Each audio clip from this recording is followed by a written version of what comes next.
Bonsoir et bienvenue au prix Canny 2020 de la région de Québec. My name is Catherine Clark. I'm a communications entrepreneur, a proud member of the Startup Canada community, et je suis absolument ravie d'être avec vous tous ce soir. On behalf of the Innovators and Entrepreneurs Foundation, thank you all for joining us at the final stop of the CANIEAwards digital series presented by Sovereign Insurance and UPS. It is an honor for us to recognize outstanding Canadian entrepreneurs and innovators while bringing inspiration through their stories of leadership and resilience. It is a privilege to be able to gather on this land for such a great celebration of entrepreneurship and innovation. Over the last decade, entrepreneurship in Canada has been on the rise, and Quebec has turned out some of Canada's leading companies that are making a difference around the world. From Lightspeed to Element AI, this region has become a global center for technology and innovation. To begin, in the spirit of the Quebec Awards, I would like to acknowledge that this region is located on the traditional lands of the Mohawk First Nations. Nous leur sommes reconnaissantes et nous vous remercions de vous être jointes à nous pour cette célébration d'excellence en entrepreneuriat et en innovation au Canada. We would also like to offer a very special thank you to our frontline health workers and all frontline workers. We offer our deepest gratitude to those risking their lives to save ours across Canada and around the world. Now, the Innovators and Entrepreneurs Foundation is a national charity dedicated to educating and promoting innovation and entrepreneurship among aspiring and well-established business owners, including those in marginalized communities. Its flagship program, the Canada Innovation and Entrepreneurship Awards, also known as the CANIEAwards, recognizes excellence in Canadian innovation and celebrates the legacy of the two powerhouses which made the foundation possible: Startup Canada, Canada's entrepreneurship organization, and the prestigious Ernest C. Manning Innovation Awards, which enhanced the Canadian innovation landscape for almost 4 decades. Mais avant de commencer, voilà un aperçu des prix Canny.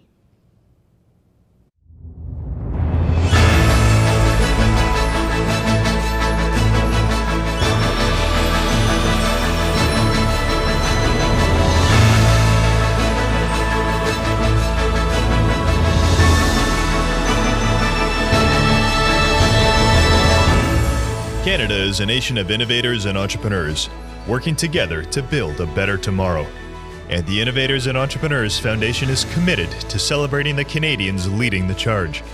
With presenting support from UPS Canada and Sovereign Insurance, and national support from MasterCard and Scotiabank, the Innovators and Entrepreneurs Foundation is pleased to welcome you to the first annual Canada Innovation and Entrepreneurship Awards, the CANIEAwards.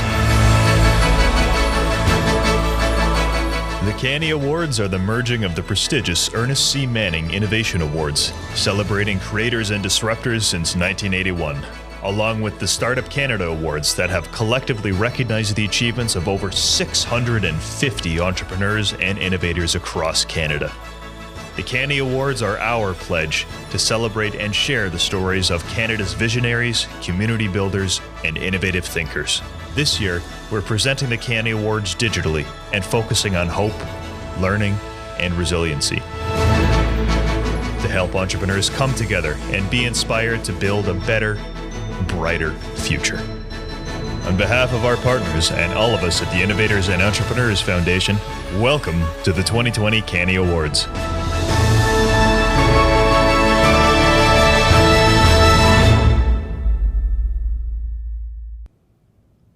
And we are so glad to have you with us. These are indeed unusual times because normally the CANIEAwards would be celebrated with a big live event.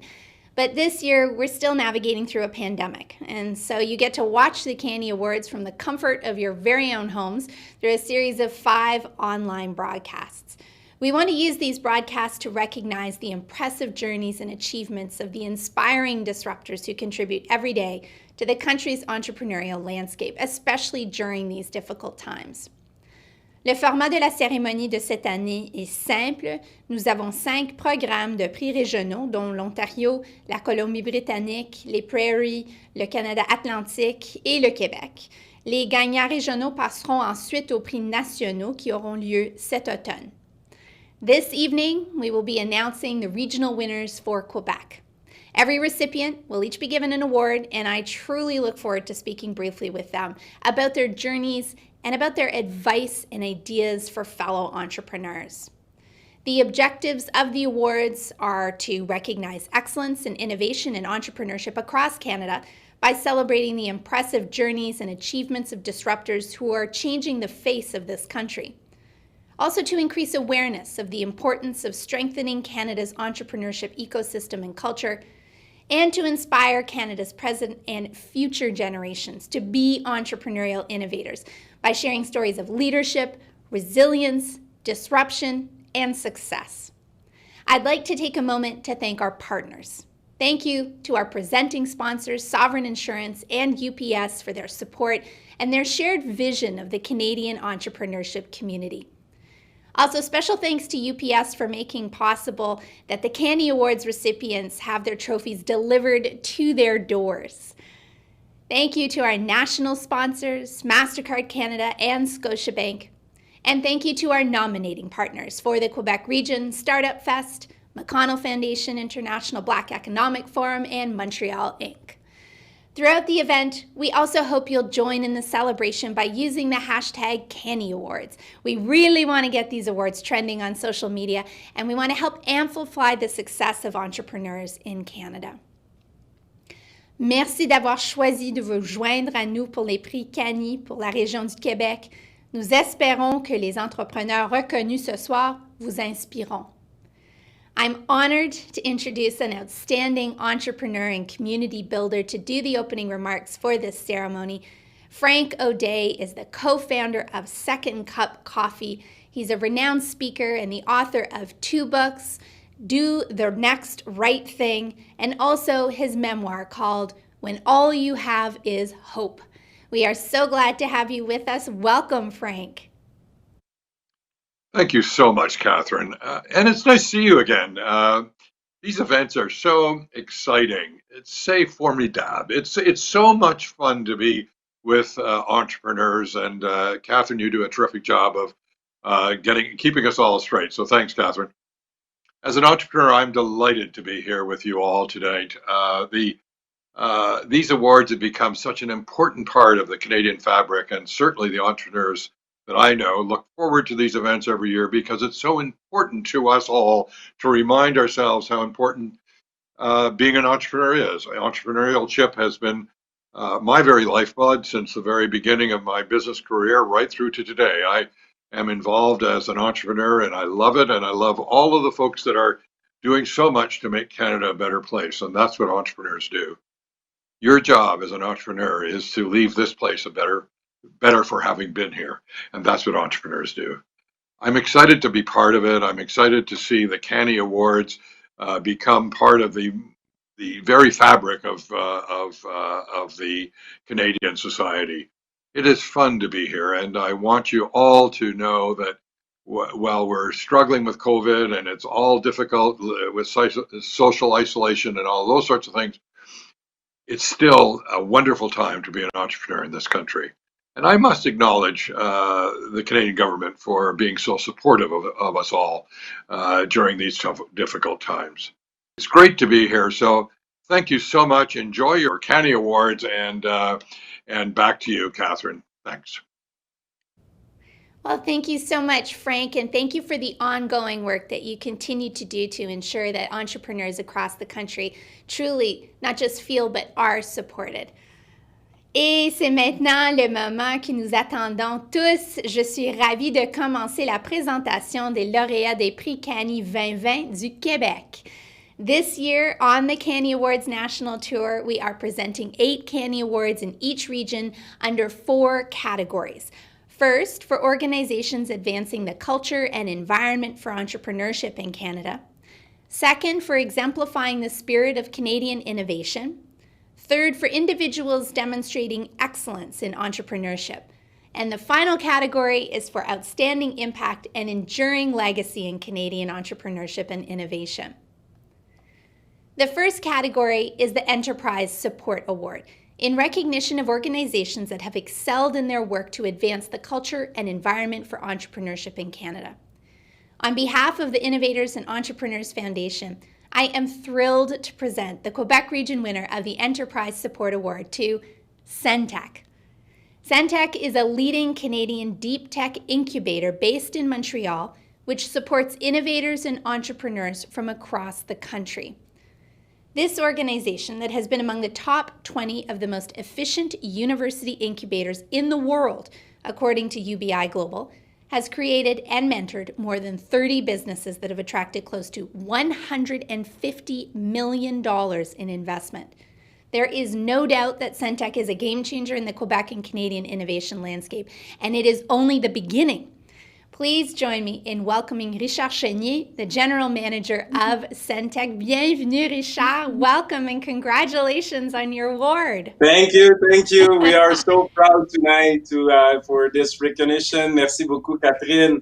On est vraiment heureux de recevoir cette reconnaissance-là ce soir, thanks to Innovators and Entrepreneurs Foundation. So it's a pleasure to be here. Mais nous sommes vraiment ravis pour vous tous. C'est excellent. And it's a wonderful recognition of the impact that Centec is having in Quebec and in Canada's innovation landscape, Richard. And it's so impressive that you're listed among the top university incubators in the world. It would be great to hear a little bit more about your evolution since Centec's inception 25 years ago, back when we were all babies. Yes, yeah. So, and you know, in 1996, that was not a trend as it is today to build an incubator. So, ETS decided to build their own incubator in 1996 to support their school students project. Some great companies were created during that period, as Kinova, JJ Telecom Robot Shop, FNCO, and many more. But in 2016, we decided to make a major shift in our mindset, and we open our programs to all entrepreneurs from everywhere, especially for deep tech entrepreneurs, and we modernize our program.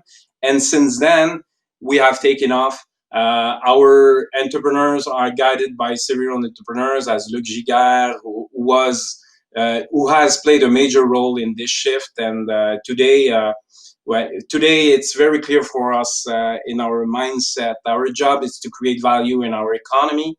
At Santec, we don't create startups, we create successful companies, and this is our main focus. Well, and I understand that Santec also offers your services to high-tech entrepreneurs for free, so there's no equity or IP required in exchange for your mentorship. Can you talk to us about why you decided to do this? Why was that important to you?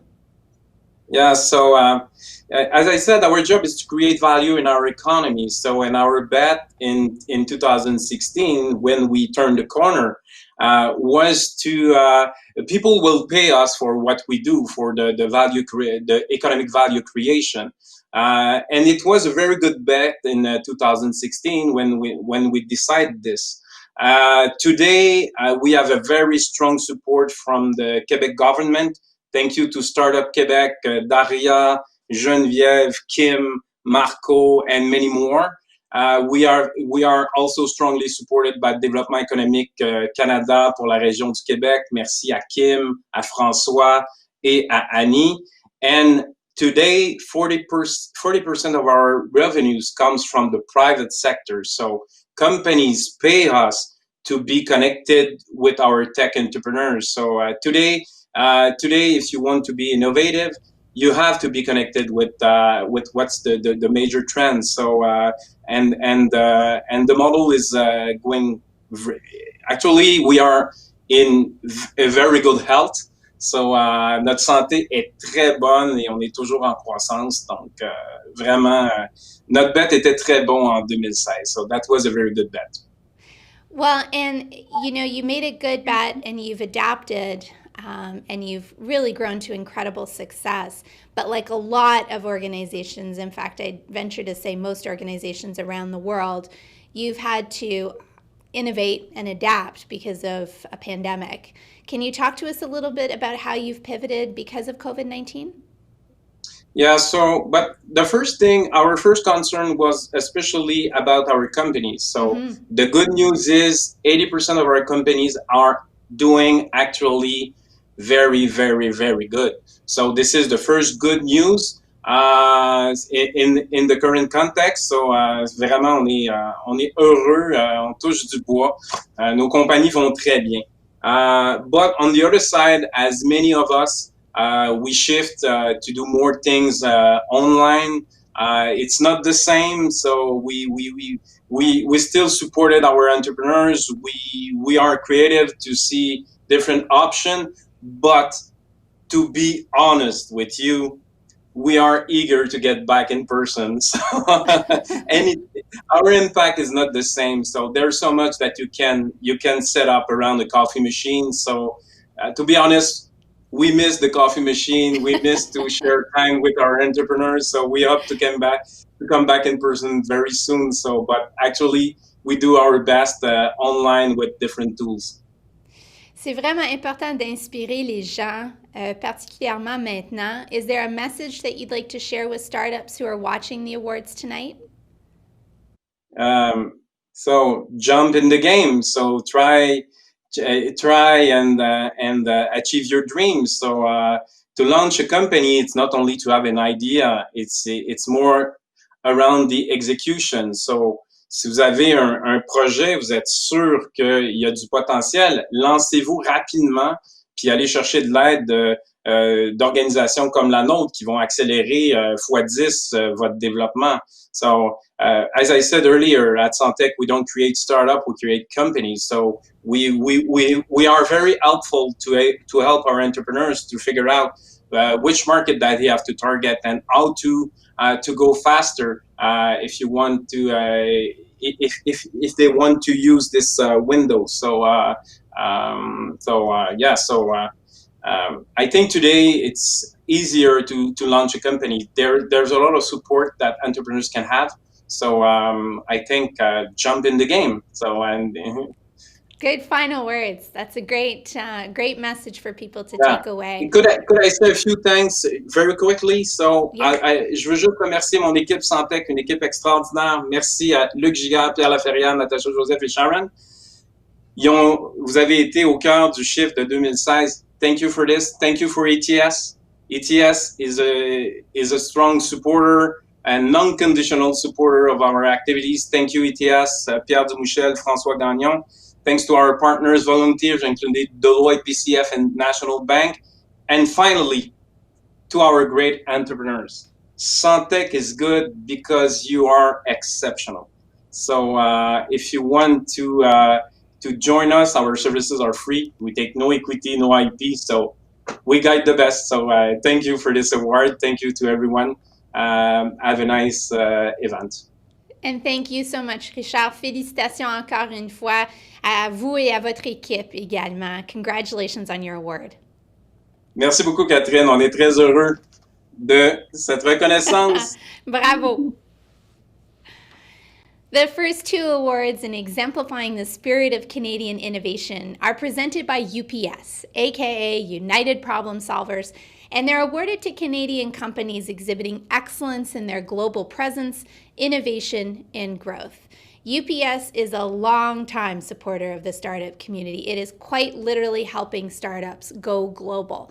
And I hope you'll please join me in welcoming Paul Gaspar, the Director of Small Business at UPS Canada. Bring us your baffling. Bring us your audacious. We want your sticky notes, sketchbooks, and scribbles. Let's pin them to the wall, kick them around. Kick them around, see what happens. Because we're in the how do I get this startup off the ground business. The taking your business, global business. We're in the problem-solving business. 400,000 people. Ready to help you solve problems while they're still called opportunities. From figuring it out to getting it done. We're here to help. Thank you, Catherine. It's a pleasure to join you all tonight.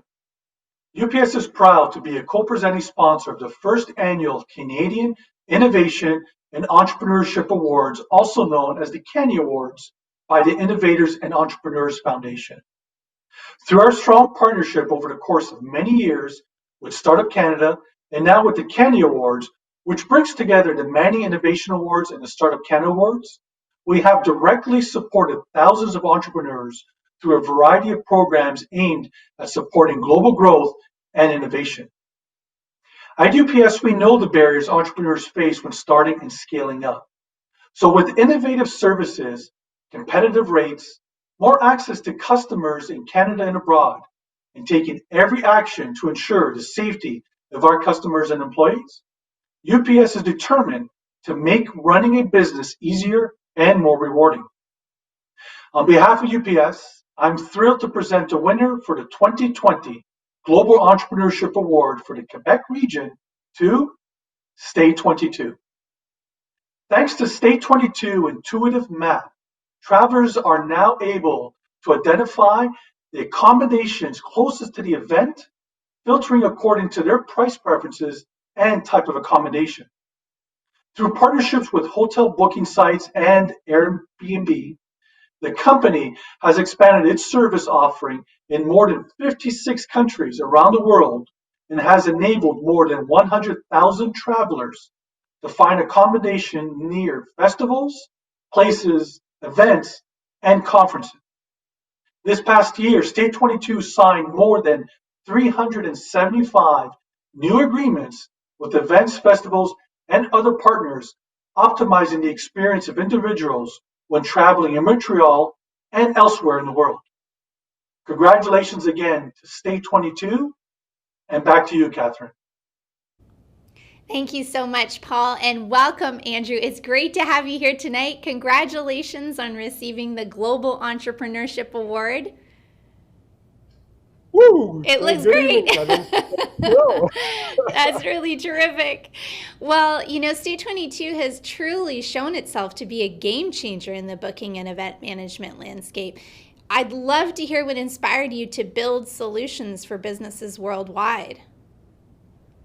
Coming from a small market in Montreal, being French in first place, a lot of entrepreneurs like myself are usually trying to solve their own problem, right? But when you're such in a small market and trying to solve this, you end up not being able to raise money, not being able to actually have a really good cash flow. But as soon as you start to think global, you talk about the real problem out there, this is one thing that make a big difference for us. By thinking big, we were able to figure out right from the beginning something that is going to be impacting no matter the culture, the language, or the type of behavior a customer will have. Every single person is going through the same issues when they're attending an event. They're looking for an accommodation when it's outside of the city. And this is how we came up with State 22. Yeah, it's a really great idea and an intuitive, helpful tool for people. And you have succeeded in going global. I bet that there are a lot of entrepreneurs and other companies that would be interested in hearing about some of the challenges that you faced along the way that can help them and that you've also overcome, because that can help them prepare strategically for a journey themselves. It is. One of the first things that's you need to get is obviously a great co-founder, right? Because every single person that's achieving something needs someone else to help him out. So even though I'm more into the sales and business side, my co-founder Hamed is much more on the technical side. And I think it's the first thing. You need to find someone that's going to join that journey with you, that's going to go all in, and that's going to give every single thing they got. And that's the first step. And the next thing that's going to go right after that is obviously to figure out the right team. Find the perfect combination of talent, skills, and dedication that those people are going to go toward solving the same real problem that you're going for. Because if you're not motivated by the problem and you're only loving the solution, there's no way you'll be able to make it out. It's just so hard. You need to fall in love with that problem to be able to go day after day, issues after issues, challenge after challenge, and trying to solve that thing. And that's been amazing. Well, and that really leads to a question about challenge and hardship, because every organization is going to face its share of ups and downs. Can you talk to us about a time when State 22 might have faced some difficulty and how you overcame it through innovation? Being at the perfect combination of travel and entertainment, you can believe that last challenge was exactly 3 months ago with the COVID-19. Mm-hmm. As soon as the pandemic hit, we were hitting record number after record numbers, month after month. And out of nowhere, without much expectation, within a week, we lost about 95% of our revenues, meaning that we were not able to sustain our growth anymore, meaning that we had to make those hard decisions about laying off team members, people that were following us for over 2.5 years, 3 years, that we work with dedication days after days. So those challenges are obviously something that we have to face through times. And one of the things that made us go through that challenge was obviously pulling everyone together. Having that team coming up and thinking about how can we fix this. Not one by myself, not only me as a CEO or my co-founder, but every single person in the team joined. We actually created an hackathon to come up with a few initiatives about how we can actually make this different pivot and idea coming out of this. So believe me, those challenges are only going to come up as we're growing, as we're facing things. But I think the team is going to make the big impact and a difference in the end. There's a sense that economies are slowly starting to reactivate. Talk to us about how you're preparing for the post-COVID landscape. Clearly, you want to get your growth back up to where it was. What else are you doing? So there's a lot of opportunity in the market right now. So a lot of companies were not in a similar situation as us and lucky to have that amount of runway, to have those crazy good investors behind and those team members. So right now, there's a good amount of pennies on the dollars merger and acquisition that we're looking into. Companies that were not as lucky as us that we can actually acquire, join team and force together to go after that crazy market that is the travel one. But not only this, we're also seeing a new opportunity as well as we're adding more services. So because the travel has been down for 3 months, we had to find something out of this. And that meant for us testing out new segments, new market. And now we're seeing those markets coming up as activity-based travel, people doing hiking, outdoors activities, rock climbing, bouldering, and so on. So we have all of those new opportunities that we can just combine together and creating a stronger State 22. Mais je vous félicite, Andrew. C'est vraiment incroyable. C'est extraordinaire et je vous remercie. Thank you for sharing the State 22 journey and going global with us.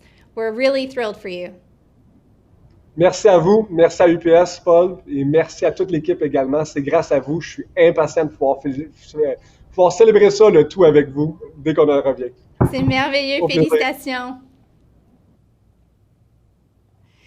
Well, now back to you, Paul, for the exciting announcement of the Product Innovation Award. Thank you, Catherine. The Product Innovation Award is close to our hearts. At UPS, our vision for Canada's and the globe's future is one where innovation continues to build products that revolutionize industries beyond borders. Please join me in welcoming the 2020 Product Innovation Award winner for the Quebec region, Vital Tracer. Vital Tracer's mission is to provide quality solutions that accurately capture vital signs to keep users alert and aware of their health. Their smartwatch aims to track customers' health while they continue their daily activities. Their promising product has already been awarded with prestigious prizes such as the Ministry of Economy Innovation Award, the D3 Seed Fund, the McGill University X1 Accelerator Fund, and the Montreal Inc. Foundation Prize.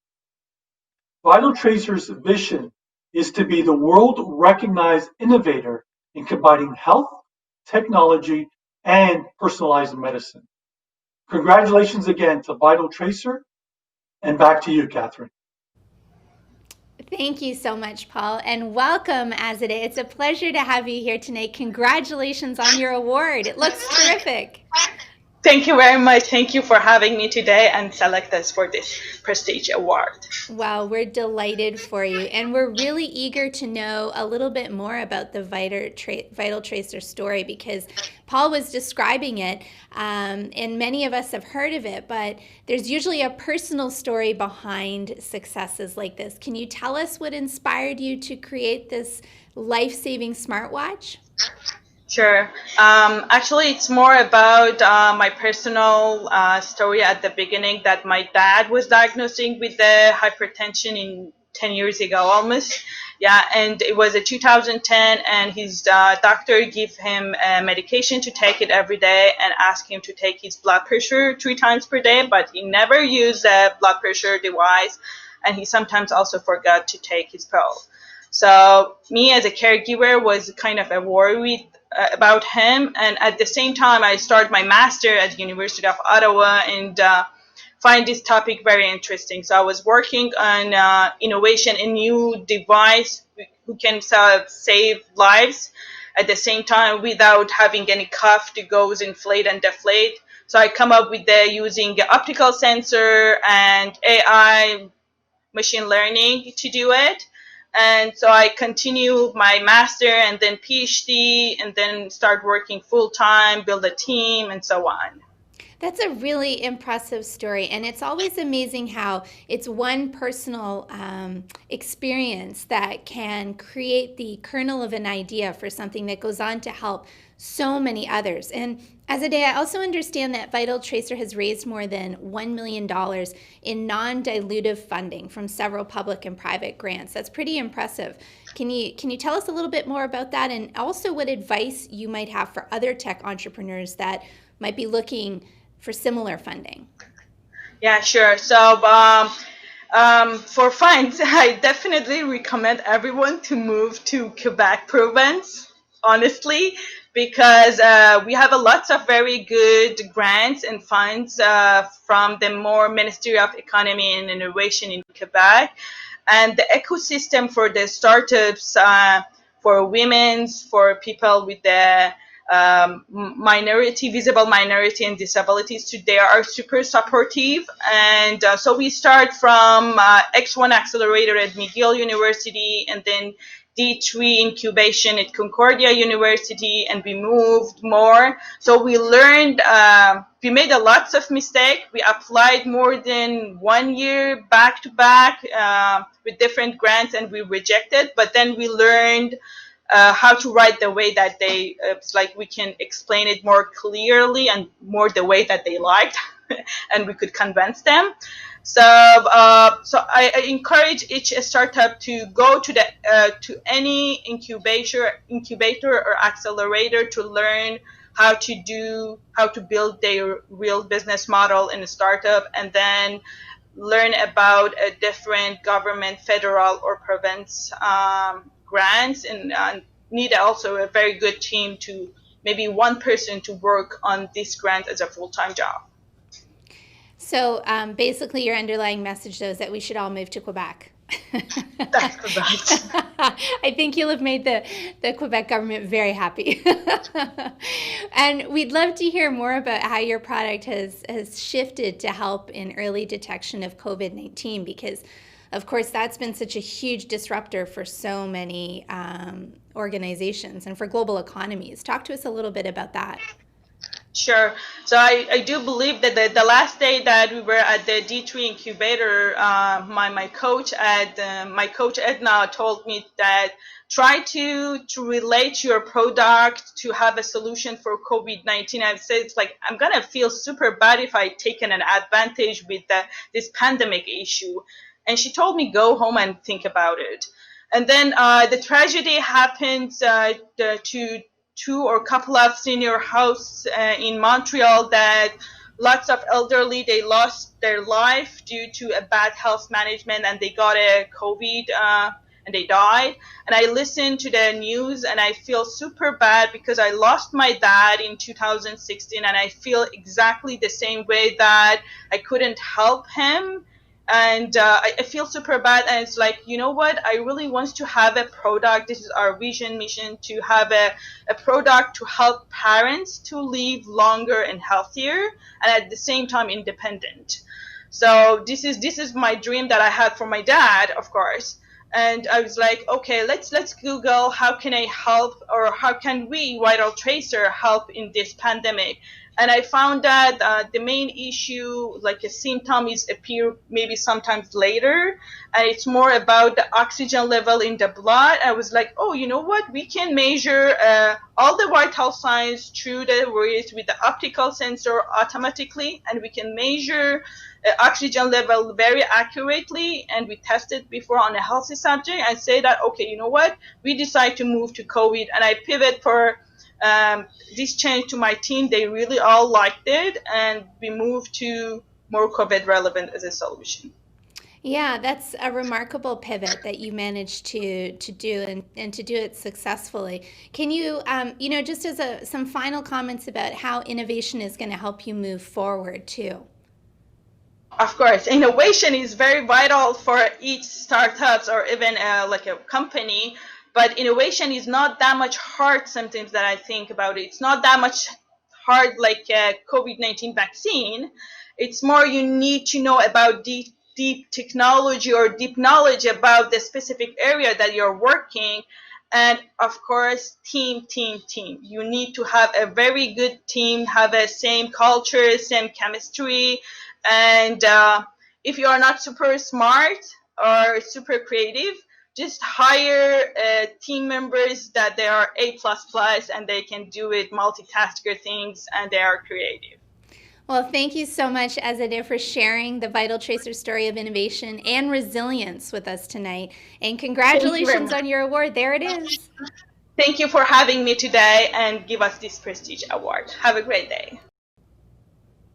Increasingly, entrepreneurs are blending profit, purpose, and innovation. The Canny Social Innovation Award, presented by Sovereign Insurance, recognizes companies that exhibit excellence in their approach to the environment, to ethics, to community interaction, and to corporate social responsibility. Please join me in welcoming Joanne Yanuziello, Vice President of Marketing, Human Resources, and Corporate Administration at Sovereign Insurance, to present the next award.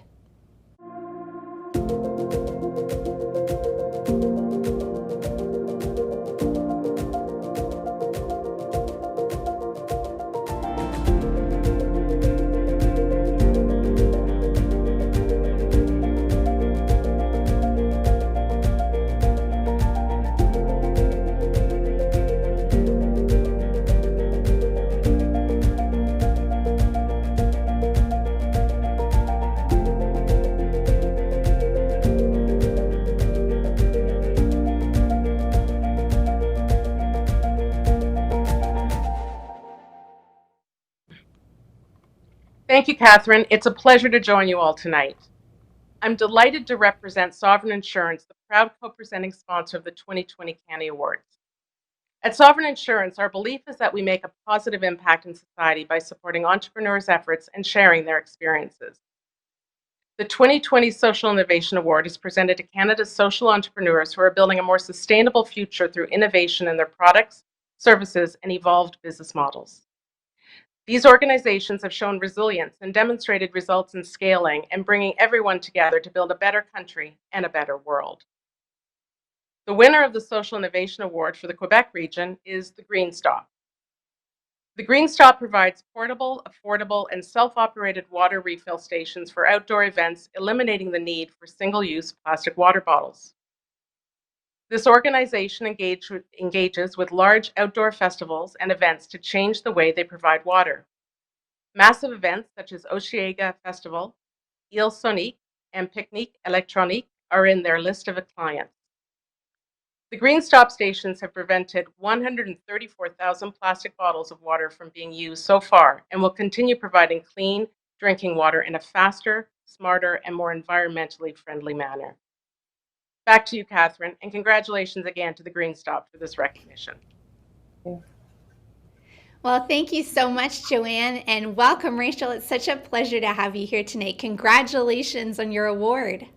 Thank you. Thank you. I got it in the mail since we're all homebound. So here it is. Terrific. Nothing better than getting an award in the mail. It was a nice or surprise. Delivered to your door.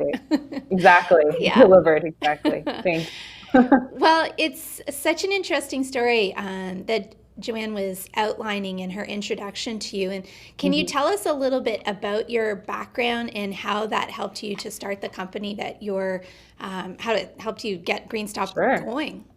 Sure. Well, I am born and raised in Montreal. However, my education has brought me around the world. I've studied across many oceans. I'm a marine biologist by profession, so I have a profound love and passion for protecting our oceans. I've done everything from shark biology and research to protecting corals. And then I went on an expedition in about 2015, and it was about plastic pollution. And that's when I had that switch. And when you can see it once, you can't unsee it. And I got off this voyage, which was a totally unique voyage. I used to protect living things. I came off the boat and I said, well, I've got to do something on land. Like there's so much trash out there and we've got to change our habits. So I founded the Green Stop when I was living in and doing work with ocean protection in California. And then I brought it back to Montreal in the beginning of 2019. And you are working with the most impressive list of clients at the Green Stop. And it'd be really interesting to know, though, how you've managed to balance this idea of purpose and profit, because clearly the purpose element was huge for you. I mean, you had a very moving personal experience, an aha moment.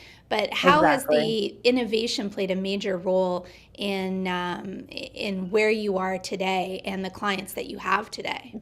For sure. So I am a scientist by trade, so you know. So I really quickly did a rapid entrepreneurship program, and that forced me to get a really strong client, a letter of intent. And this was in the beginning of last year of 2019. So I worked with Eventco, which is one of the biggest event organizers in Quebec. And really what sold them, and it doesn't happen all the time, but what sold them is my purpose and the unique story I had. So he gave me a shot, the organizer of the operations and productions, and they really believed in the product. It was a prototype at the time. These were the first units that were being tested, and it was a hit. So we were gearing up for 2020 season, but things changed, and our reality is a little different now, but we are still going forward with water stations, and we have another product too. So can you talk to us a little bit about that then, about how you and your team have evolved and adapted during these really trying and totally unexpected times? Yes, totally. So events, of course, were one of the biggest things to be cut with the COVID-19 pandemic. And that was our target entry market. That's where we wanted to, get the ball rolling and save. Our goal was to save about 1 million plastic water bottles just from our local launch this summer. with COVID-19, you know, of course, those all went down. The environment does take a little backseat, but we see so clearly now, and our clients see so clearly now, how the environment and human health are linked together. And we did a quick retrofit with our product, and we rapidly set up to produce once production was allowed to go back into place, because we're an essential business now. We created hand washing stations with our water refill stations. Good for you. That's a really quick change and a quick pivot to still keep you basically in the game and providing a service that's important and in fact critical to so many people. Exactly. And we saw that the landscape is forever changed. So water refill stations, as they were before on their own, might not be able to exist alone. They would maybe, but they would need to have improved sanitation measures. So we said, well, what we're doing now is not so far deviated from our mission. It's in fact reducing all those just hand sanitizers stations that are kind of, in a way, still single use. And, you know, they're not necessarily the ideal government recommendation for reducing the pandemic. And also the gloves, the fact that people are walking around with gloves, if you just wash your hands, you know, you have less waste created. And then you have a water station and a hand washing station side by side. So your events could be really clean and eco-friendly still. Yeah, and you know, as a final message, it would be great to hear your thoughts about the importance of reducing single-use plastics. I mean, I think that most of us have seen, you know, plastic islands in the ocean through documentaries or news reports. A lot of us are concerned, though, about the fact that we used to bring our reusable bags to the grocery stores, and now that's not an option. So this concern about a plastic footprint is real. Can you talk to us about what we should be keeping in mind, even in the middle of a pandemic?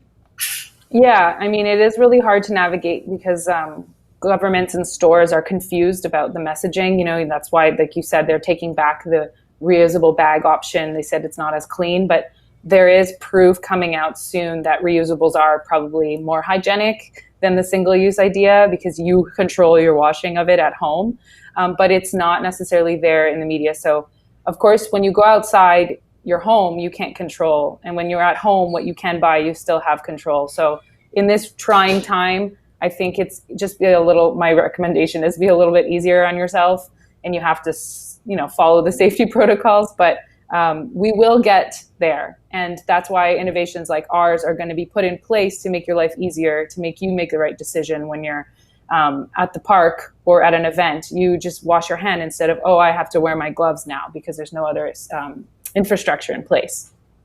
That's a really inspiring and interesting story, Rachel. I'm grateful to you for sharing it with us tonight, and congratulations on the award. Looking forward to seeing all that you're going to do in the future as well. Thank you. We're really proud to represent Quebec. Thanks so much. Well done. Rachel et tous les gagnants à qui nous avons parlé ce soir démontrent la profonde différence qu'ils font dans leur communauté, que ces communautés soient locales, nationales ou internationales. I also want to encourage all of us to use our social media channels to highlight how our awards recipients are inspiring us. Let's make sure that we're all posting about tonight's winners using the hashtag CANIEAwards and spreading the word about their incredible achievements. The next few awards celebrate youth, Indigenous, and women entrepreneurs who embody the spirit of Canadian entrepreneurship. The Woman Entrepreneur Award is presented to a woman entrepreneur who has impacted Canadian entrepreneurship through exemplary activities and leadership of their companies. En tant que femme entrepreneur moi-même, je suis ravie d'accueillir Audra Régny, la femme entrepreneur Canny pour la région du Québec. Audra Régny is the executive director of the nonprofit Worldwide Hearing and the founder of Ear Access, Inc., a for-profit social enterprise. Through her leadership and passion, Audra is helping put hearing loss on the global agenda by proposing a disruptive new worldwide business model which focuses on emerging markers. Ear Access aims to combine the advances in technology with novel ways to distribute hearing aids. She's a winner of the 2017 Governor General of Canada's Innovation Award and was named a Heroine of Health at the World Health Assembly. Please join me in welcoming Audra Régny, founder of Ear Access. Hello, Audra. Congratulations on your award. Hello, merci beaucoup. C'est vraiment un honneur de gagner ce prix. And congratulations to all the other entrepreneurs in Quebec that have also been awarded. It really makes me proud to be from Quebec and from Canada. So thank you so much. Well, This means a lot. congratulations. Yes, it's a really exciting thing to have, and you're no stranger to awards. And it would be great to hear about your background and what inspired you to create Ear Access, and something that has had you recognized on so many different levels now in terms of, like I was saying, the awards you've received. Yes, well, thank you. I had grown up with a father and an aunt who, as children in Romania, had developed a severe hearing loss and have been dependent on hearing aids most of their lives. However, it's only when I met Claudio Busandri, a retired executive who had benefited from donated hearing aids and wanted to give back, that I realized the scale of the problem. There are over 500 million people with disabling hearing loss. 80% of them live in developing countries, and fewer than 1% have access to the hearing aids they need. I was shocked by these numbers. I always thought hearing loss was just something in my family we lived with, an isolated thing. Hearing loss is really an invisible disability. So Claudio, our founding chairman, and I joined forces to found Worldwide Hearing Foundation, a nonprofit focused on having a big impact on the lives of children with hearing loss. It was a big thing to undertake, but we really went forward. And to date, we've directly impacted the lives of over 100,000 children in countries like Zimbabwe, Peru, and the Philippines. And a few years ago, I founded Ear Access, a for-profit organization with a strong social mission to find a financially sustainable way of providing hearing aids at scale to the millions of people who need them. Yeah, your story is extraordinary, and the statistics that you quote are really startling. You were also talking a little bit about, at the end of your comments, about your intent to really serve as many people as you can, and your mission seems to be serving the most number of customers at the lowest possible price.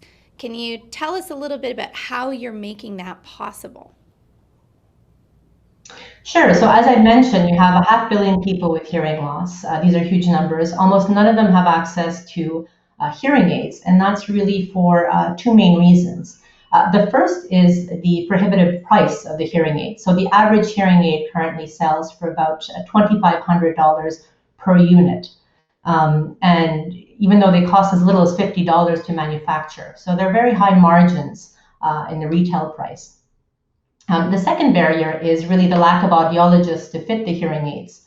So in Guatemala, there's only one audiologist for the whole country. In the Philippines, where you have over 100 million people, you only have 80 audiologists.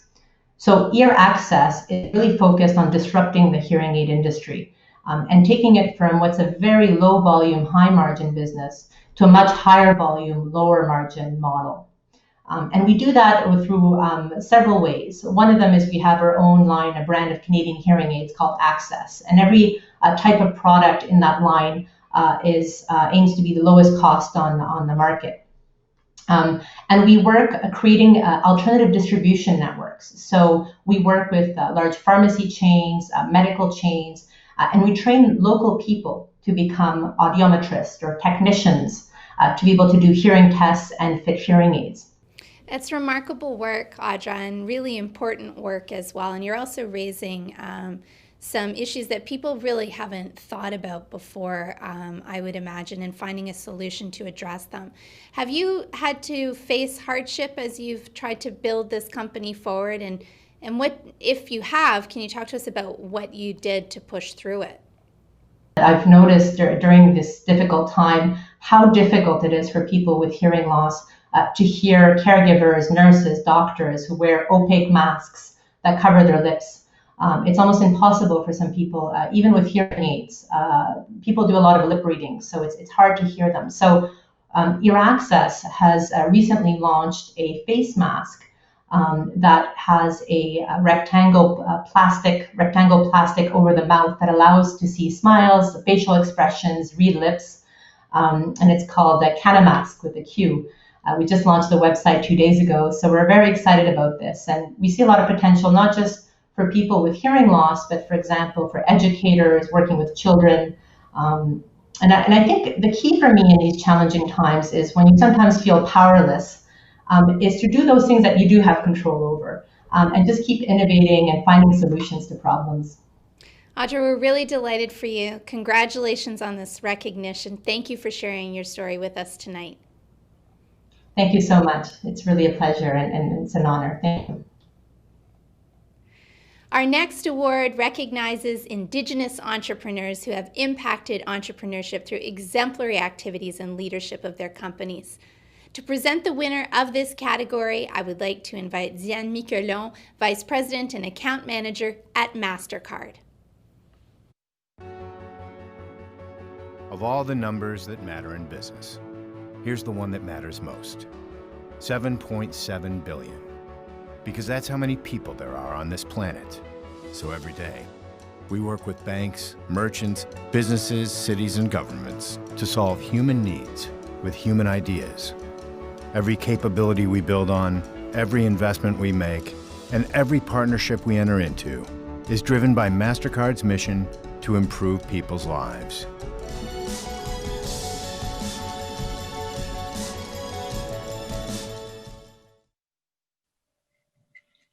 Thank you, Catherine, and it's a pleasure to join you tonight. MasterCard is proud to be a national sponsor for the CANIEAwards Regional Tour, powered by Startup Canada. We share both organizations' vision for a thriving entrepreneurial and innovation nation, and know that supporting the dreams and ambitions of fellow Canadians will build a more prosperous future. As a technology company, the network that connects anyone in the world with a business idea to a global customer base. Our technology helps a company go from local to global in a fraction of the time it used to take, empowering entrepreneurs everywhere. This award is presented to the Indigenous entrepreneur who is making waves and impact in their industry. The winner of the Indigenous Entrepreneur Award for the Quebec region is Francine White Duck, founder of White Duck Resources, Inc.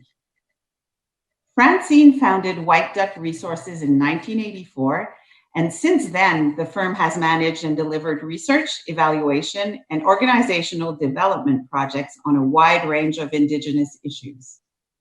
Francine has contributed to the business development of Indigenous communities and the increased participation of Indigenous women producers in trade by leading micro-enterprise initiatives in the Asia-Pacific Economic Cooperation Forum. Her service to her community doesn't stop there. She has served as CEO of a network of 58 Aboriginal financial institutions across Canada and continues to impact First Nations entrepreneurs every day. Back to you, Catherine, and congratulations, félicitations to Francine White Duck for this award. Merci, Diane, and welcome, Francine. It is great to have you here sharing your story with us tonight. We're so thrilled about your award. Congratulations. Oh, thank you so much. I'm so happy to be here and to be in the company of all these accomplished entrepreneurs in Quebec. It's great. And I'd just like to say thank you to whoever nominated me, and to the sponsor MasterCard Canada for this Indigenous award. CANIEAwards. We're really, really thrilled for you. And you know, White Duck Resources has introduced and advanced the evaluation field in Indigenous communities across Canada. It would be great if you could tell us a bit more about the journey, but also, Francine, the inspiration behind the work that you do. Okay. So certainly White Duck Resources has been involved in many exciting projects across the country and internationally over a long period of time. It's the endeavor I'm most proud of, though, is the role that the company played in introducing evaluation to First Nations communities and developing the field along with them at a time when First Nations and Indigenous peoples certainly wanted to have more control over what was happening in their communities. So it was a challenging journey. It was new, And but we developed it, and I was lucky to work with elders and chiefs and professional Indigenous people, as well as a host of government and other agencies to really set up this evaluation sector in the communities. And I think we had an impact in the communities so that they are doing things in the way that they want to do it, and that expresses who they are. And just recently, I was doing an evaluation, and there was a young Indigenous program manager, and I was listening to her ideas. And in the back of my mind, I thought, I contributed to this in a small way in getting our views heard more and in front, and that's what also inspires me. So it's been a great journey. Yeah, and it must be such a great feeling when you see younger people who are benefiting from what you have helped achieve. I also understand, partly from what you're saying too, but that White Duck Resources faced some major challenges in the early years. Lots of organizations do. Can you tell us a bit more about that and how you overcame them? White Duck Resources, when we started up, we were faced with some systemic issues that are so ingrained in our country, and that, of course, included the Indian Act, which prohibited using your property that you had on reserve as collateral. So basically, it made access to finance a significant barrier for Indigenous entrepreneurs. Also, at the same time, women were not so much involved in business to the extent they are now. And to get a loan, you required your husband to co-sign for you, or your father, or some male figure. And so we had to learn to navigate all those obstacles. And I, as an Indigenous woman entrepreneur, certainly had to, was faced with that. But we were able to organize, and the collective voices of First Nations and the collective voices of women demanded that changes be made in the business environment, and we broke down those obstacles. Well, thank you, Francine. You are an inspiration to entrepreneurs and to community builders across the country, not just in Quebec. We really appreciate you being here tonight, and congratulations. Thank you. Nice to be here. Les 2 prochains prix ce soir sont décernés à des entrepreneurs qui ont eu un impact sur l'innovation et l'entrepreneuriat au Canada, y compris la prochaine génération d'entrepreneurs. I'm absolutely thrilled to present the Canny Youth Impact Icon Award for the Quebec region to Raphaël Christian Roy. Raphaël is the National Managing Director of Front Row Ventures, the first Canadian student-run venture capital fund managed by students that invests only in student-led startups. Its mission is to build a nation where students are empowered to challenge the status quo through technology and entrepreneurship. In order to do that, Front Row Ventures has successfully run a $600,000 Quebec-focused pilot fund over the past 2 years in partnership with Real Ventures. And Front Row Ventures is currently raising $10 million to expand its operations to more than 35 university campuses across Canada. Welcome, Raphaël. We're delighted to have you as the Youth Impact Icon Award recipient for the Quebec region this year. Félicitations, c'est formidable. Thank you so much. I truly appreciate it. Thank you for having me, Catherine. It's a real honor.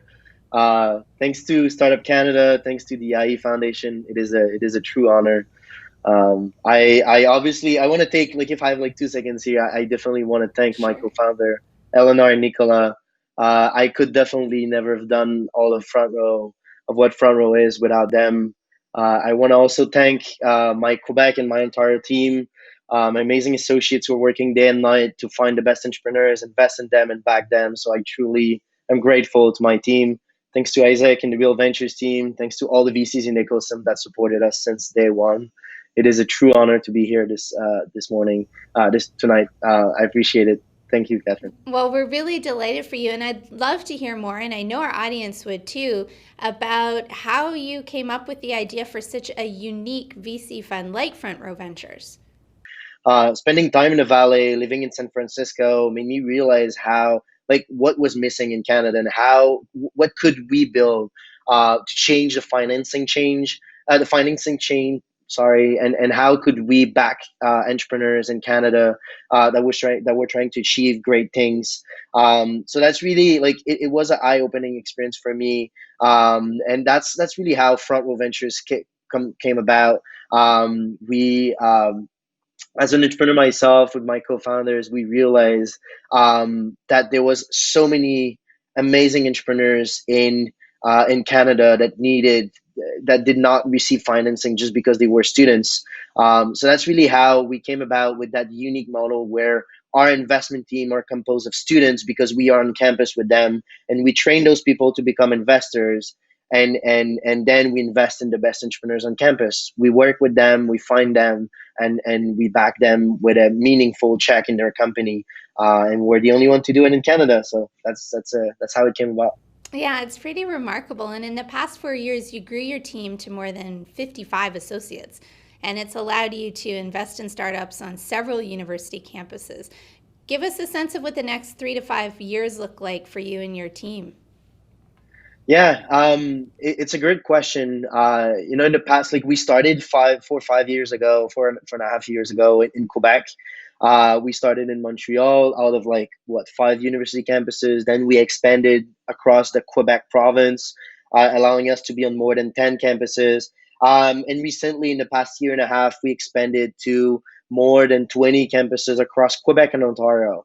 And that's really the power of the model that we have here, an investment fund able to invest out of those 21 campuses across Quebec and Ontario. And that's really something that we believe could have such a big impact if we bring it to the whole country. So in the next 3 to 5 years for us, we are taking it outside of Quebec and Ontario. Now that we have a team solid on those campuses in Quebec and Ontario, we are really ready to invest in the best students across the country. So we are taking it, our goal is to take it to more than 50 campuses across the country, across 7 provinces in the next 3 to 5 years or so, where we would be able to invest in the best student founders out of all of those campuses across the country. Well, and as a tech early stage venture capitalist and an entrepreneur yourself, it'd be great to hear what kind of a message you'd like to deliver to students and other young entrepreneurs, especially those who are struggling in light of the pandemic, but also it's just such a dynamic group. I mean, you're evidence of the fact that there's so much passion and dynamism. What message do you want to leave with young entrepreneurs? If I had a couple of things to deliver here, is that in light of pandemic, as founders, as entrepreneurs, double downing on culture. Working remotely with your team will be a great challenge.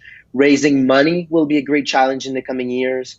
The best entrepreneurs will be the one that will be able to build a super strong remote team and a super strong remote fundraising process. Being able to connect over Zoom with investors across the world, it is really a challenge, not only for the entrepreneurs, but for the investors like ourselves.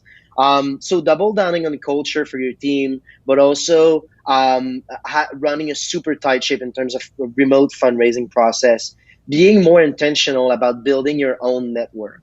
So, and that, in a world of a startup world and the VC world, the network is such an important part. So being intentional about how and when you're building your network will be super important. And again, the most successful entrepreneurs will be the one that will own a super strong networking process remotely. Well, it's been great to chat with you, Raphaël. Merci sincèrement et félicitations. Merci C'est vraiment beaucoup. magnifique. Et maintenant, il est temps de remettre le prix final des Canny 2020 Région du Québec. Le prix final est l'entrepreneur de l'année et est décerné par Scotiabank. Il est décerné à un entrepreneur qui a fait preuve d'un leadership exceptionnel et d'un impact continu dans l'entrepreneuriat canadien. To present the winner, please join me in welcoming Paul Yanouris, Development Manager of Small Business with Scotiabank's Montreal Central District. I'm at the Scotiabank Arena. We are making up to 10,000 meals today for frontline workers and those in need. In partnership with our friends at Scotiabank, today we're featuring local businesses with Operation Local. Getting the word out to people has been huge. To have Hot Mess broadcast across the airwaves was a proud moment for us in an otherwise bleak month. We are using our facilities to make reusable face shields. We're helping to ensure that our healthcare workers are more safe. And we went from making 10 face shields a day to over 300 per day. Windmill Microlending is helping new Canadians get their domestic credentials. And with Scotiabank support, we're able to get more qualified healthcare workers to the front lines. Every community has its own challenges. So what's great about supporting the Langley Food Bank is that any donation received has an immediate impact. At Scotiabank, we're committed to supporting our community for every future, even the most challenging ones. That's why we're helping our community partners navigate today, so they can all have a better and brighter tomorrow. Thank you, Catherine. Scotiabank is proud of our partnership with the CANIEAwards presented by the Innovators and Entrepreneurs Foundation and powered by Startup Canada. We share a vision in which entrepreneurs in this country have access to full support and resources for their ideas. We are delighted to be here tonight celebrating entrepreneurial resilience across the country through the first CANIEAwards program. We hope you feel as inspired as we have by these outstanding entrepreneurs here tonight. The Entrepreneur of the Year Award is presented to an individual who has gone above and beyond in achieving growth for their company and made a long-lasting impact in Canada's innovation and entrepreneurship community. Entrepreneurs in this category are exemplary Canadians and iconic entrepreneurs leading by example in every respect. The winner of the Entrepreneur of the Year Award for the Quebec region is Adrian Shower, founder and CEO of Alayacare. Adrian Shower is the founder and CEO of Alayacare, an innovative software platform that enables home and community care providers to deliver best-in-class services and improve patient outcomes. Alayacare is a Montreal-based company that now has over 360 employees in Canada, the US, and Australia, and has earned more than $115 million in growth capital since it launched in 2014. In 5 years, this organization has grown from a small Canadian startup to a global home health disruptor facilitating over 10 million visits. In 2011, Adrian and his wife established the Jillian and Adrian Shower Foundation, which provides grants to maternal health initiatives, including the Madiro Fund. Back to you, Catherine, and congratulations once again to Adrian Shower for this recognition. Well, thank you, Paul, and welcome, Adrian. We are thrilled to be here recognizing your entrepreneurial achievements and sharing your story. Congratulations. Yeah, thank you very much. It's an honor. Well, it's just a delight for us too, and it would be great to learn a little bit more about Alayacare. Paul was outlining some of the work that you do both personally and professionally, but tell us a little bit about the pain point that Alayacare solves and what inspired you to build this solution for care providers worldwide.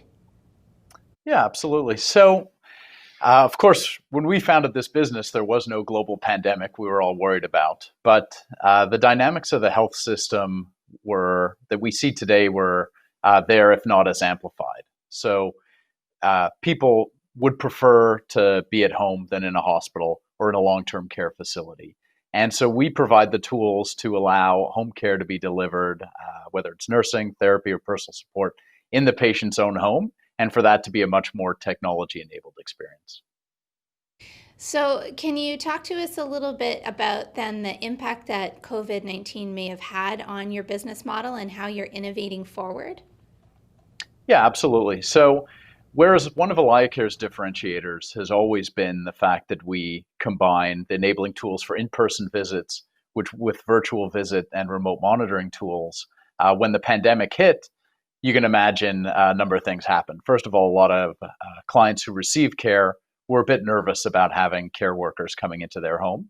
And likewise, care workers were nervous about the risk of infection going into, half a dozen homes a day. And so we were able to help our customers flip a lot of those visits virtual very quickly, and then use remote monitoring interventions to get the same health outcomes without as much hands-on face-to-face care as before. You have really built a work culture at Alayacare that promotes innovation and entrepreneurship within the company as well. Give us a sense of how you think that's helped to translate to your company's really skyrocketing success. Yeah, absolutely. So Alayacare is a purpose-driven company. Our purpose is to enable the type of care we would want our loved ones to receive at home. And so we were really able to observe that, the strength of that character as a company when the pandemic hit. So of course, everyone, flipping to work from home and concerned about the health of, themselves or their loved ones. But we all saw the opportunity we had to really help care be delivered in the midst of a pandemic, because the rest of the healthcare issues didn't stop. So for me, that having everyone really motivated by the purpose of the organization drives that innovation fundamentally. Yeah, I think if you really believe in what you're doing, then you're extra committed and loyal to the cause, really, to the mission. Can you give us a piece of advice, something that you'd like to share with entrepreneurs in regards to the importance of having that innovative mindset? Like you've clearly outlined that it's important to the success of the company as well, and to keeping people on staff and feeling a part of a mission. Give us a sense of a final message, particularly given the difficult times we're all going through. Yeah, absolutely. I mean, we were lucky. Many businesses have been more disrupted by the pandemic than we have. Whereas there's a short-term dip in the volume of home care, we are undoubtedly part of the solution to how the world's going to deal with this crisis. So for me, innovation is really has to start with the problem. And if you're really connected to the outcome you're trying to achieve, then yes, leveraging technology to get there is how you do it. But the why is really the most important thing to focus on. That's great. Thank you so much, Adrian, for joining us tonight. And a very sincere congratulations on your award. Great. Thanks again. Let's give a special round of applause to the 8 amazing innovators and entrepreneurs recognized tonight. You are truly an inspiration for all of us and for all of the entrepreneurs connecting tonight from across Canada. Remember to make some noise on social media. It's not too late. Don't forget to tweet about the CANIEAwards and the incredible award recipients we've seen together this evening. You can still use the hashtag CANIEAwards. Plus que jamais, il est essentiel que chacun de nous soutienne et encourage les entrepreneurs et les entreprises qui sont si importants pour notre économie. It is up to all of us to promote and support the entrepreneurs and innovators who are not just surviving, but thriving in these challenging times. This evening really was the perfect conclusion to the 2020 CANIEAwards. Thank you for joining us in recognizing excellence in entrepreneurship and innovation across Canada throughout this digital awards tour. The national winners will be announced at the grand finale happening on October 20th. You don't want to miss it. Thank you for joining us tonight. Bonne soirée à tous et à toutes.